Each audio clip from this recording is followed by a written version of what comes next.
Hello everyone, welcome back. So today what we are going to do is we are going to chop and extend this Epipremnum Aurea that I have. This is around like 1 year I have grown this plant, and if you see, the stem has become thicker and thicker as it grew.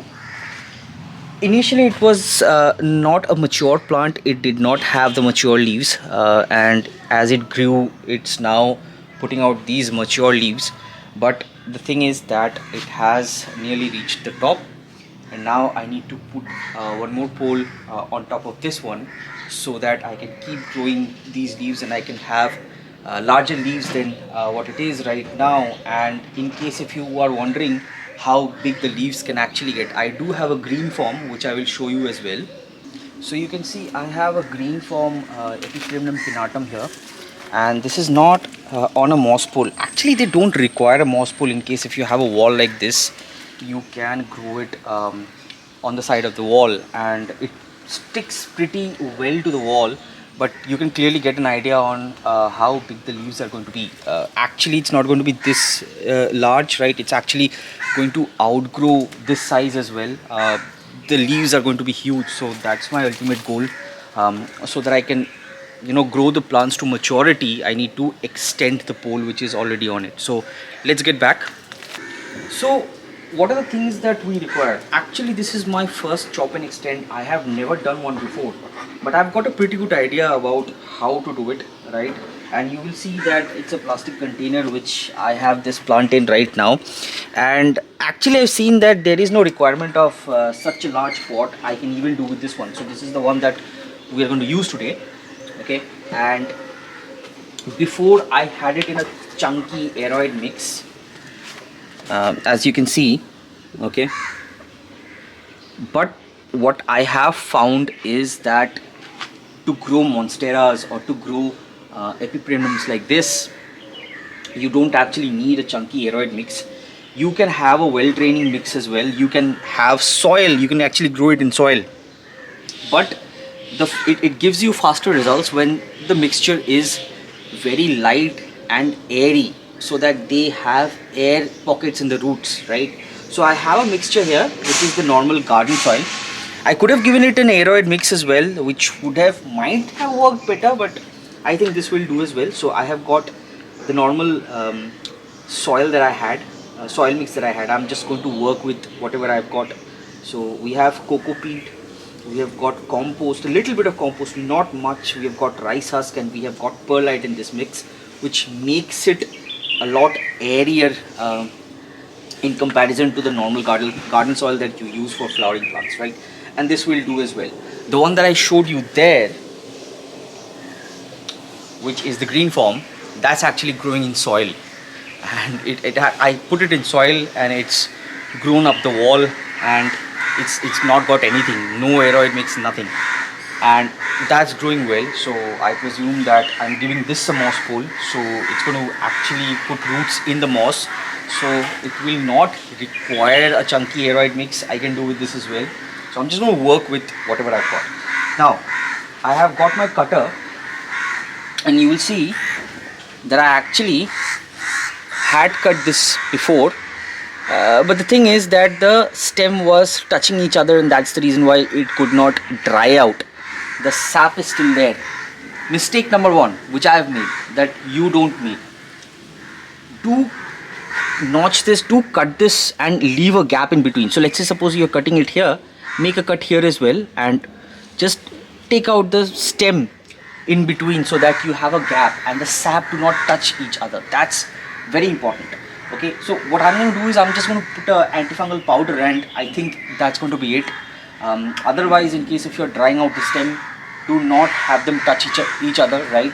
So that's going to prevent it from drying out. Don't do that. That's mistake number one that I've learned from learning it the hard way.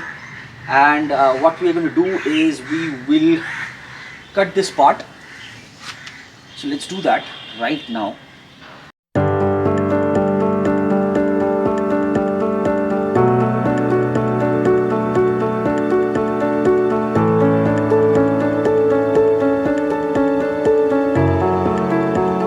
Now it's separate. So I do see that there are roots which I'll very gently pull out. You can come closer and you can see actually the roots which have actually grown into the media. So I'm just going to be very gentle and pull these roots out. Okay, some of them has gone very deep, I can see.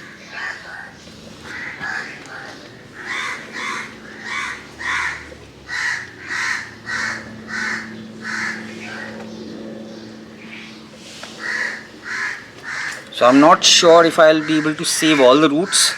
I think I need to cut it here. That is what I'm going to do. Need to sacrifice this.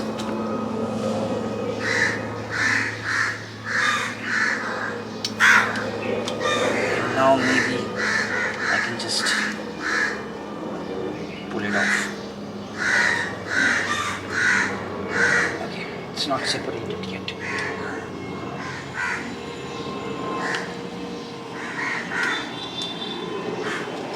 No, it's not.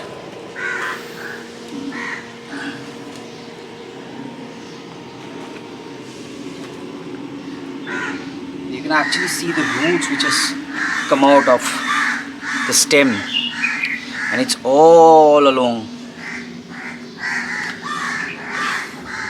So this is the top part which I will need to extend.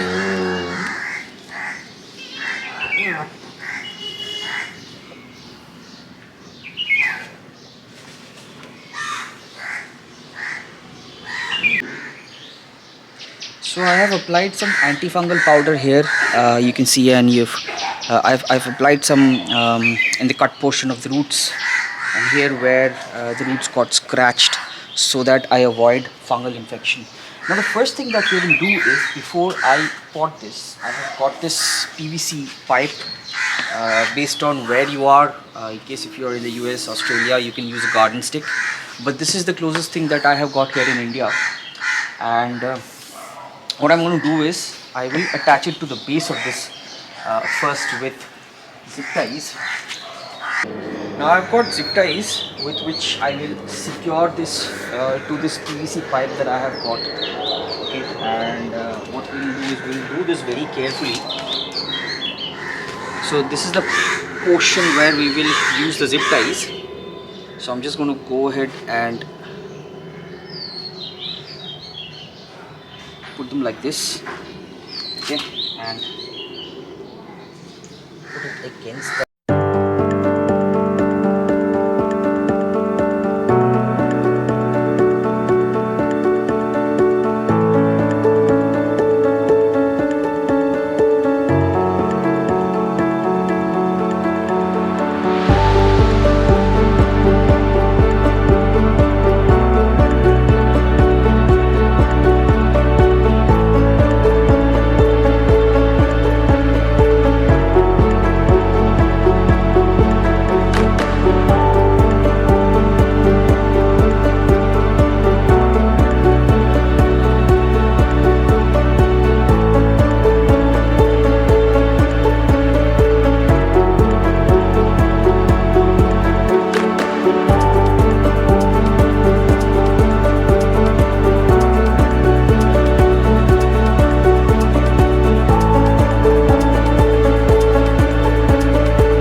now we can go ahead and extend it. So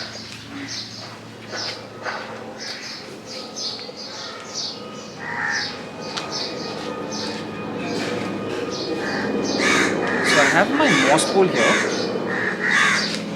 What I'm going to do is,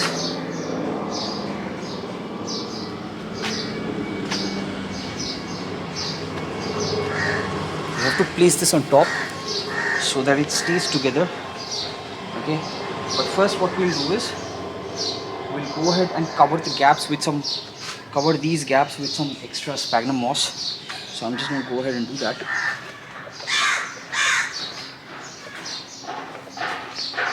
So So here I've got some extra sphagnum moss.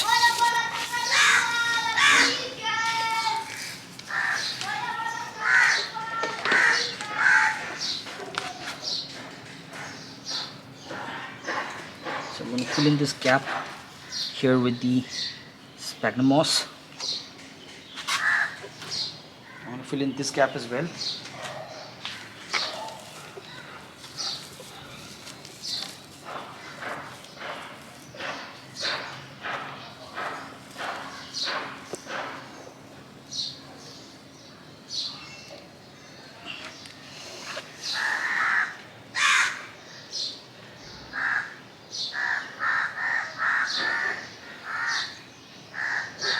So I've got these zip ties which I will make use of.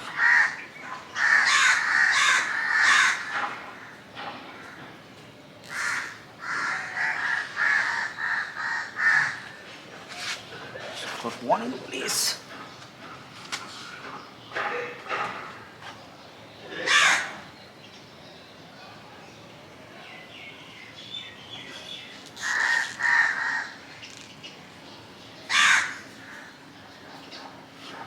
In place,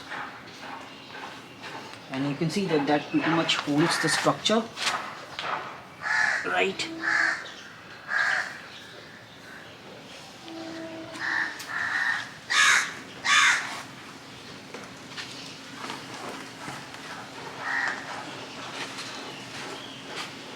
Let me get some more zip ties. So I've got these smaller zip ties, and what I will do is I'm just going to go ahead and secure the two poles together. So here is one of them, here goes one of them.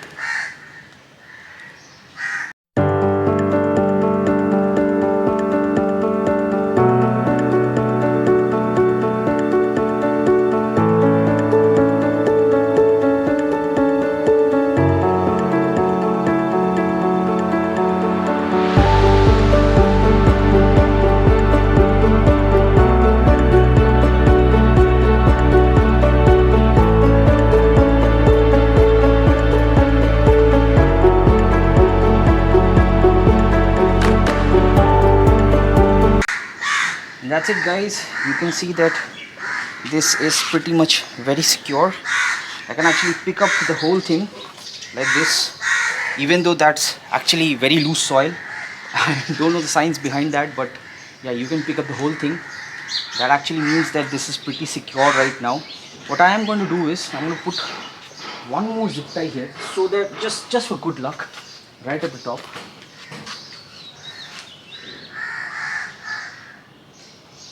Like this.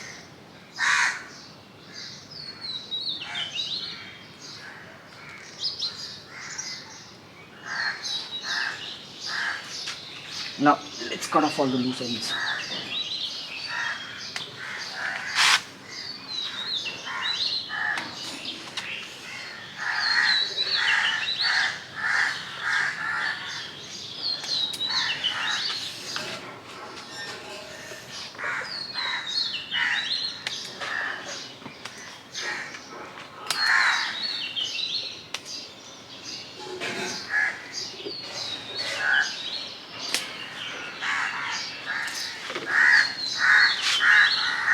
Just like that, guys, our chop and extend is done. Now obviously the first few leaves that comes out will not be as large as these ones, but it will regain strength and it will start putting out large leaves, and now it has got an extended pole to climb. So I'm just going to go ahead and water this right now, guys, and that was it for today's video. Let me know if you have liked it in the comments. Let me know in case if you have any ideas about how you extend your poles. And in case if you've liked the video, guys, do like, share, subscribe. Do not forget to press the bell notification so that you do not miss out on any content, any video that I upload. And your support means a lot, guys. Thank you so much. Take care, and I'll see you in the next one. Until then, take care. Bye-bye.